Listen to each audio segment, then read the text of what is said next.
In New York, the UN Security Council met for the 8th time in 3 weeks to discuss the situation in Ukraine. It was the first meeting since Sunday's Crimean referendum, and some tense words were exchanged. CCTV's Nick Harper is live for us at the United Nations headquarters there in New York. Nick. Well, it certainly seemed like a much tenser meeting today. The rhetoric was certainly turned up. After the meeting, the ambassador for Russia, Vitaly Churkin, came out of the council saying that he wanted an apology from the US ambassador, Samantha Power.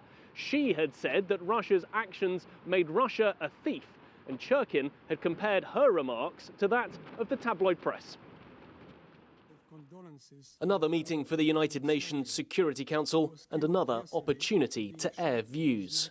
And this time, there seemed little holding back. The people of Crimea have spoken and made their choice, as have the people of Russia, and this choice must be accepted and respected by all. Ukraine's ambassador, though, strongly disagreed. Ukraine and the entire civilized world will never recognize the illegitimate declared independence of Crimea and its accession to the Russian Federation. The UN Assistant Secretary General for Human Rights, Ivan Simonovich, has just returned from Ukraine. Despite being unable to enter Crimea, he reported back on the humanitarian situation. I'm deeply concerned about alleged gross human rights violations, including excessive use of force and extrajudicial killings, torture, disappearances and arbitrary arrests and detentions. But Russia's ambassador took offense, accusing Simonovich of bias over his assessment of snipers targeting protesters in Kiev's Maidan.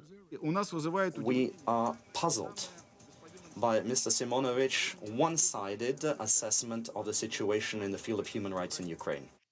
Meanwhile, a UN human rights mission consisting of around 35 monitors is arriving in Ukraine. And the Secretary-General, Ban Ki-moon, left New York on Wednesday afternoon, heading for Moscow, where he'll meet Russian President Vladimir Putin, before going to meet Ukraine's acting president and prime minister. To be honest, Ban Ki-moon's trip is unlikely to produce any real results. He's unlikely to change anyone's mind, and he's unlikely to alter the course that Russia is now on.